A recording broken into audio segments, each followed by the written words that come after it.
पहुँचे और वाइट ने वहाँ एक कर्मचारी से पूछा कि ये कौन सी जगह है, ये हम कहाँ आ गए। तब उसने उनको उत्तर दिया कि ये पुराना गलगत्ता पहाड़ की साइट है।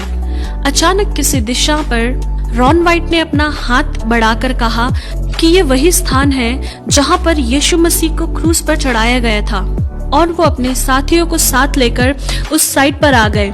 वहाँ के अधिकारियों के परमिशन के साथ उन्होंने उस साइट पर खोदने का काम स्टार्ट किया और अपने रडार में उन्हें ये पाया कि वहाँ पर लगभग 18 फुट का एक बड़ी चट्टान जमीन के नीचे पाया।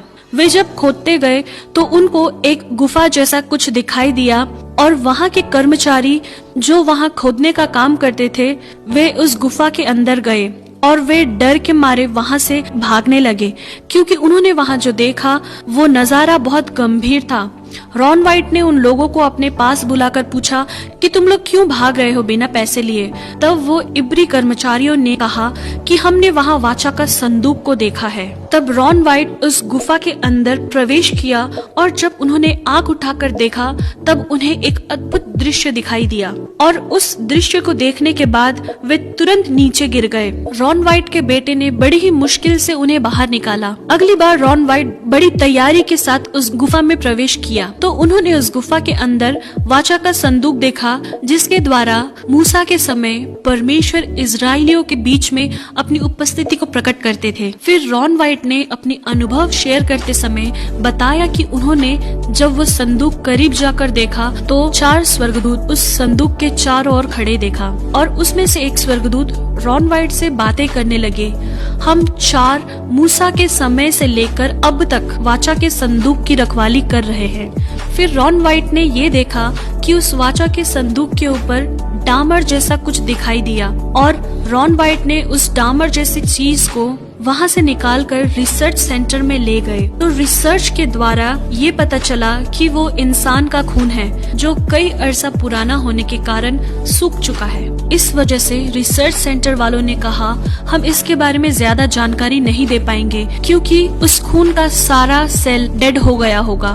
मगर रॉन वाइट जो पहले मेल नर्स भी रह चुके हैं उन लोगों से रिक्वेस्ट किया कि आप लोग कृपया इस ब्लड का DNA पता करने की कोशिश करिए। उनकी बात मानकर उस रिसर्च सेंटर वालों ने ब्लड को 24 आवर तक सॉल्यूशन में रखा और 24 घंटे के बाद उन्होंने उस ब्लड को टेस्ट के लिए डाल दिया। जब उन्होंने उस ब्लड की जांच की तो उन्हें एक आश्चर्यजनक बात पता चली और उन्होंने रॉन वाइट को बुलाकर बताया कि ये ब्लड सेल अभी तक मरा नहीं, ये ब्लड अभी भी जिंदा है। और उन्होंने उसका DNA के लिए खोज किया तो वे ये बात देखकर हैरान हो गए जैसे कि एक नॉर्मल मनुष्य के DNA में 23 पेयर्स ऑफ क्रोमोसोम होते हैं, जिनमें से 23 माता के होते हैं और 23 पिता के, मगर उस ब्लड में सिर्फ 23 ही क्रोमोसोम दिखाई दिए, जिससे रॉन वाइट को ये पता चला कि ये यीशु मसीह का खून है जो पुरुष से नहीं मगर पवित्र आत्मा से जो मरियम के कोख में पैदा हुआ। और उन्हें इस बात की पक्कीकरण करने के लिए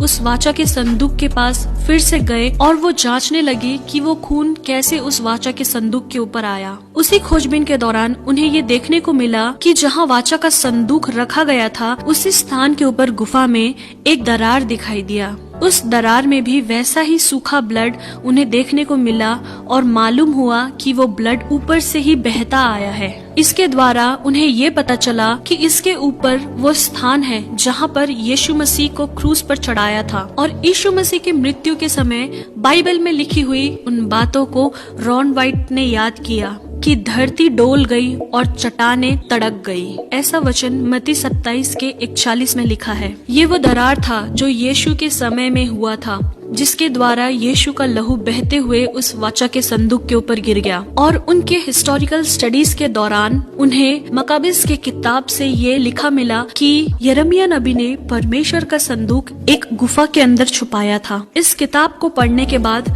रॉन वाइट ने ये जाना कि ये पिता परमेश्वर की योजना हो सकती है कि यिर्मयाह नबी के द्वारा उस वाचा के संदूक को उसी गुफा में छुपाया हो जिस गुफा के ऊपर प्रभु यीशु मसीह को क्रूसीफाई किया था। वो यीशु मसीह का क्रूसीफाई का साइट था और जहाँ से प्रभु यीशु मसीह का खून बहकर उस वाचा के संदूक के ऊपर पड़ा। शायद ये पिता परमेश्वर की मर्जी थी अपने पुत्र का लहू उस वाचा के संदूक के ऊपर पड़े, जिस वाचा के संदूक के ऊपर पुराने नियम से हम जानते हैं कि महायाजक लोग जानवरों का खून लेकर वहाँ बलि चढ़ाते थे लोगों के पाप का क्षमा के लिए। मगर अपने पुत्र के एकमात्र बलि के द्वारा पिता परमेश्वर ने उस बहुमूल्य लहू को वाचा के संदूक के ऊपर छिड़काया, जिससे सारी मानव जाति के पापों की क्षमा का सबूत हमें मिलता है। प्रियो, ये बात रॉन वाइट सारे मसीहों को बता नहीं पाए, उनका देहांत हो गया। मगर रॉन वाइट ने जो जो बाइबल की खोज किया है वो सब हम उनकी वेबसाइट में देख सकते हैं। शायद हमें इसका पक्का सबूत ना भी मिले, मगर मैं एक बात जरूर विश्वास करती हूँ और आप लोगों को ये बताना चाहती हूँ कि हमारे प्रभु यीशु मसीह का लहू आज भी जीवित है, क्योंकि इब्रानियों की पत्री में लिखा है, नई वाचा के मध्यस्थ यीशु और छिड़काव के उस लहू के पास आए हो जो हाबिल के लहू से भी उत्तम बातें करता है। हाँ मेरे प्रियो, हमारे प्रभु यीशु मसीह का लहू हाबिल के लहू से भी उत्तम बातें करने वाला है, जो आज भी जिंदा है। और उसी लहू आपको और आपके घर वाले को इस महामारी के बीच में रक्षा